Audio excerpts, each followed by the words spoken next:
تھوڑی سی پکڑ بھی ہوتی ہے, اور آپ کیونکہ ایک کمرشل فلائٹ سے آئے ہوتے ہیں, آپ اپنے پرائیویٹ جیٹ میں نہیں آئے ہوتے, تو تمام چیزیں لے جانے کی آپ کو اس طریقے سے اجازت نہیں ہوتی ہے. خاص طور پر یہ الزام یہ عائد کر رہے ہیں کہ جناب ان کے پاس جو سامان تھا وہ 1000 کلو گرام تھا. آپ نے خود سنا ہوگا 1000 کلو گرام ایک بہت بڑا وزن ہوتا ہے, اور یہ پی آئی اے کے سی او کو فون کرتے ہیں اور کہتے ہیں کہ جناب یہ میرے پاس 1000 کلو کا وزن ہے, اور 1000 کلو کا وزن ہے اور اسے مجھے جانے دیں. اچھا, وہ جو پی آئی اے والے ہیں وہ یہ کہتے ہیں کہ بھائی آپ صحیح ہے اسٹیٹ گیسٹ ہیں, لیکن میں آپ کے لیے یہ کر سکتا ہوں کیونکہ آپ کے پاس سامان بہت زیادہ اضافی ہے, عام طور پہ 30 کلو 100 کلو تک سمجھ میں آتا ہے, لیکن آپ کے پاس 1000 کلو وزن زیادہ ہے, تو میں کم از کم یہ کر سکتا ہوں کہ اتنے وزن کو ظاہر ہے تھوڑا سا تو چیک اینڈ بیلنس ہوتا ہے, بھائی میں 500 کلو کا آپ سے چارج کر لیتا ہوں, 500 کلو آپ کو چھوڑ دیتا ہوں. تو ذاکر نائک اس بات پر غصے آ جاتے ہیں اور وہ کہتے ہیں میں ذاکر نائک ہوں, میں کہیں پر بھی چلا جاؤں تو مجھے دیکھ کر ہی لوگ چھوڑ دیتے ہیں, تو آپ مجھے کیوں نہیں چھوڑ لے. اور اس کے بعد وہ 4-5 لوگوں کا انتظام کرتے ہیں, یعنی کہ ادھر ادھر سے پکڑتے ہیں اور کہتے ہیں بھائی 100 کلو تمہارا 100 کلو تمہارا. وہ اس ویڈیو میں اعتراف کر رہا ہے. دیکھیے بھائی, بہت سارے لوگوں نے کہا کہ یار ذاکر نائک صاحب کے ساتھ ایسا سلوک نہیں ہونا چاہیے تھا. اچھا, میں بھی یہ سمجھتا ہوں کہ ذاکر نائک صاحب کو اس طرح سے بھی گفتگو نہیں کرنی چاہیے تھی. بہت سارے لوگ یہ بات کہتے ہیں کہ جناب ذاکر نائک صاحب کو اس طرح سے گفتگو نہیں کرنی چاہیے تھی. اگر وہ اسٹیٹ گیسٹ ہیں تو اسٹیٹ کا کام تھا کہ جناب وہ پی آئی اے کو کہہ دیتے ہیں ان کا سارا سامان چھوڑو, لیکن ظاہر ہے جب وہ پی آئی اے کے پاس آیا ہے تو ہم مانتے ہیں کہ ہمارے اندر بہت برائی ہے, لیکن اگر کہیں کوئی قانون پر عمل کرنا چاہتا ہے تو تھوڑی بہت اس کی بھی سن لینی چاہیے, اور پاکستان کے متعلق اس طرح کی گفتگو سے انہیں اجتناب کرنا چاہیے تھا. ایک بڑی بات یہی ہے. پھر ایک دوسرا بات ان کے پاس آئی کہ ایک لڑکی نے یہ سوال پوچھا کہ جناب خیبر پختونخوا سے میرا تعلق ہے, کراچی شہر میں رہتی ہوں, اور خیبر پختونخوا کے اندر جو اس وقت ماحول ہے اس میں جس ڈسٹرکٹ سے میرا تعلق ہے وہاں پر بہت سارے دینی مدارس بھی ہیں, وہاں پر اجتماع بھی ہوتے ہیں, لیکن وہاں پر بچوں کے ساتھ بدفعلی کا معاملہ بھی بڑھ رہا ہے. کہنے کو وہ لوگ تمام اپنے آپ کو مسلمان کہتے ہیں اور کہتے ہیں کہ جناب ہم اسلام پر عمل درآمد کرتے ہیں, لیکن اس کے باوجود یہ بدفعلی کا معاملہ بہت زیادہ ہے. اس پر ڈاکٹر ذاکر نائک صاحب اس خاتون سے کہتے ہیں کہ تمہارا سوال ہی غلط ہے, تم نے سوال ہی غلط کیا ہے. وہ جہاں تک میرا اپنا ذاتی خیال ہے کہ سوال کی آپ اس کے جو مین وہ ہوتا نا کہ یار قمیض اتار کر کوڑے مارے یا کوڑے اتار کر قمیض مارے, سوال سمجھ جانا چاہیے تھا. ایک بڑے عالم دین کا خیال یہی ہوتا ہے کہ وہ لوگوں کی نیتوں کی بھی بات کرے, نہ کہ اس کی تذلیل کرے گا کہ اس کی نیت درست تھی. وہ یہ پوچھنا چاہتی تھی کہ جناب جب یہ لوگ اپنے آپ کو مسلمان گردانتے ہیں تو آخر کیوں کر جو ہے وہ یہ بدفعلی کے واقعات وہاں پر ہو رہے ہیں. اور پاکستان کے اس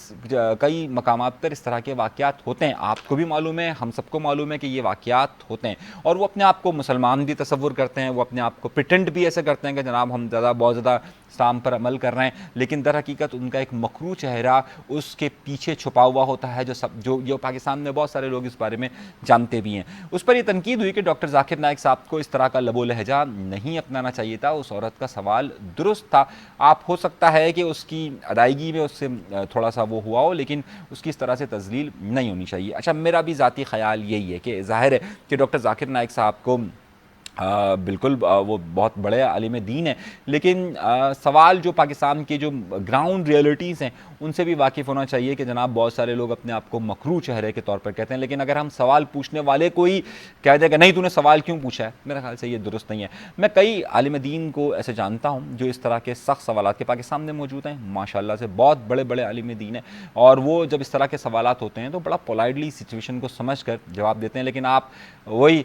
کسی کو اپنے اعمال کا حساب کیا دیتے, سوال سارے ہی غلط تھے جواب دیتے. تو آپ کو سوال کی نوعیت کو سمجھتے ہوئے اس سے کرنا چاہیے تھا. اس لڑکی کو پھر بعد میں جو ساتھ ہوا, پھر اس کے بعد اس طرح کی بہت ساری ویڈیوز اب وائرل ہو رہی ہیں کہ جس میں وہ مختلف سوال پوچھنے والے کی ہی تذلیل کرتے ہیں اور بعد میں اس کو جواب درست طور پہ نہیں آ رہا. یہ تنقید ہو رہی ہے, میں ان سے یہ نہیں کہہ رہا. تو اب ڈاکٹر ذاکر نائک صاحب پر اس حوالے سے کافی کڑی تنقید ہو رہی ہے کہ جناب وہ اس طرح کے سوالات کے جوابات دینے کے بجائے سوال پوچھنے والے کوئی کسی سے بھی پوچھ سکتا ہے. جب حضرت عمر سے بھری محفل کے اندر ان کی قمیص کے بارے میں سوال پوچھا جا سکتا ہے تو سوال ہر طرح کا پوچھا جا سکتا ہے, اور اس میں پھر آپ پاکستان کے متعلق اس طرح کی گفتگو کرنا بھی مناسب نہیں ہے. پھر ایک اور بات بھی ہوئی, ایک مسیحی لڑکا تھا, اس نے سوال پوچھا کہ آپ یہ کہتے ہیں کہ جناب یہ جو بائبل ہے وہ تبدیل ہو چکی ہے, تو آپ ہمیں بتائیں کہ آپ کو ایسی دلیل دیں گے جس کی بنیاد پر آپ یہ بتائیں کہ بائبل تبدیل ہو چکی ہے. اچھا, تو وہ اس پہ ڈاکٹر ذاکر نائک صاحب اس بات کا جواب نہیں فرماتے کہ جناب بائبل میں تبدیلی کے شواہد کیا ہیں، ثبوت کیا ہیں، بلکہ وہ یہ کہتے ہیں کہ جناب دیکھیے اس میں کنٹراڈکشن ہے، یعنی اس میں تضادات ہے۔ اچھا، وہ یہ نہیں بتاتے کہ بھائی دیکھیں مثال کے طور پر یہ ایک کتاب ہے میرے پاس اور اس کتاب میں کہیں پر تبدیلی ہوئی ہے تو مجھے یہ شواہد دینا پڑے گا کہ اس کا اصل مسودہ یہ تھا اور اس اصل مسودے میں یہ تبدیلی ہوئی ہے۔ لیکن اگر ہم یہ کہیں کہ نہیں اس کتاب میں یہ کنٹراڈکشن ہے تو یہ کنٹراڈکشن کی بنیاد پر یعنی تضادات کی بنیاد پر ہم یہ نہیں کہہ سکتے کہ جناب یہ کتاب اوریجنل نہیں ہے۔ بہت ساری کتابوں میں اوریجنلٹی ایک الگ چیز ہوتی ہے۔ اب اس پر جو ہے وہ لڑکا کافی بار بار کہتا ہے کہ جناب آپ میری بات کا جواب نہیں دے رہے، آپ مجھے بتا رہے ہیں کہ جناب پہلے دن اللہ تعالیٰ نے جو ہے وہ روشنی پیدا کی اور تیسرے دن آپ نے سورج پیدا کیا، بائبل میں لکھا ہوا ہے، کنٹراڈکشن ہے، اس کنٹراڈکشن کو دیں۔ اچھا اس کی بھی اس طریقے سے ہوا تو میرا خیال ہے کہ بعض اوقات ہوتا یہ ہے کہ بہت سارے علماء کرام اس سوال تک شاید نہیں پہنچ پاتی ہے یا وہ سمجھتے ہیں کہ انہوں نے جو ہے وہ سوال کا جواب اپنی طور پر دے دیا ہے، لیکن ظاہر ہے سامنے والا مطمئن نہیں ہوتا۔ اب وہ سامنے والے کو مطمئن کرنا بھی سوال کا جواب دینے والے کے لیے ضروری ہوتا ہے، لیکن اگر وہ مطمئن نہیں ہوتا تو وہ ایک الگ بات ہے۔ تو اس پہ بھی بہت سارے لوگوں نے کہا کہ دیکھیے جی وہ بات کے جواب نہیں دے۔ اچھا کیونکہ عالم دین ہے وہ اپنا ایک پوائنٹ آف ویو رکھتے ہیں، وہ اپنا ایک نقطۂ نظر رکھتے ہیں اور ان کے بہت سارے چاہنے والے ہیں، وہ خود بتاتے ہیں کہ جناب ان کے کتنے چاہنے والے ہیں۔ تو میرا اپنا ذاتی خیال یہ کہ ٹھیک ہے جو ان پر اعتراضات ہو رہے ہیں، اعتراضات کرنے والوں کو بھی اس بات کا حق ہونا چاہیے کہ وہ اعتراض کر سکے۔ اگر جتنے لوگ بھی اعتراض کر رہے ہیں وہ کسی اسلام کی کسی اصول پر اعتراض نہیں کر رہے بلکہ وہ رویے پر اعتراض کر رہے ہیں، تو ہمیں صرف اس بات کو سمجھنا چاہیے کہ ان کا جو رویہ ہے یا شاید ان کی بات کرنے کا انداز اس طریقے سے، تو ہمیں اس بات کو محسوس کرنا چاہیے کہ ہو سکتا ہے کہ جناب وہ اس طریقے سے بات کرتے ہوں یا اس طریقے سے ان کا لب و لہجہ ہو، تو ہمیں ان کو بھی مارجن دینا چاہیے کہ بھائی بہت سارے عالم دین علم ہوتا ہے ان کے پاس، لیکن بعض اوقات وہ گفتگو کرتے ہوئے چند باتوں میں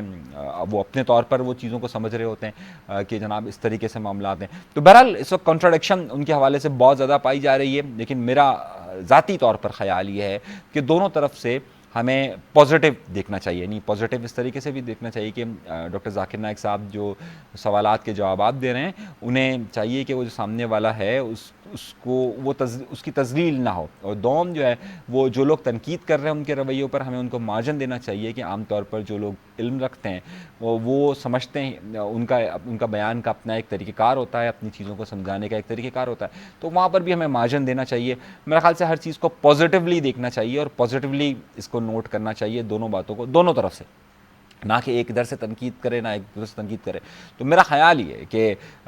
اور دوسری بات یہ کہ ڈاکٹر ذاکر نائک صاحب کو تھوڑا سا پاکستانی سماج کو بھی سمجھنے کی ضرورت ہے، پاکستان کے معاشرے کے اندر کیا تضادات موجود ہیں اور کیا چیزیں موجود ہیں اسے سمجھنے کی ضرورت ہے۔ ہو سکتا ہے کہ ظاہر بندہ جب باہر سے بہت کچھ سنتا ہے اور جب پاکستان کے اندر موجود ہوتا ہے تو اس کو دیکھنے میں کے اندر فرق ہوتا ہے، تو اس بات کو بھی محسوس کیا جائے، اپنا بہت زیادہ خیال رکھیے۔ اور میرا خیال ہے کہ ہر جگہ دونوں طرف سے درگزر ہی بہتر راستہ ہے، درگزر کی طرف ہی آگے بڑھنا چاہیے اور سمجھنا چاہیے کہ حالات کیا ہیں۔ اپنا بہت زیادہ خیال رکھیے گا۔ انیس منصوری کو دیجیے اجازت، اللہ نے کے بعد۔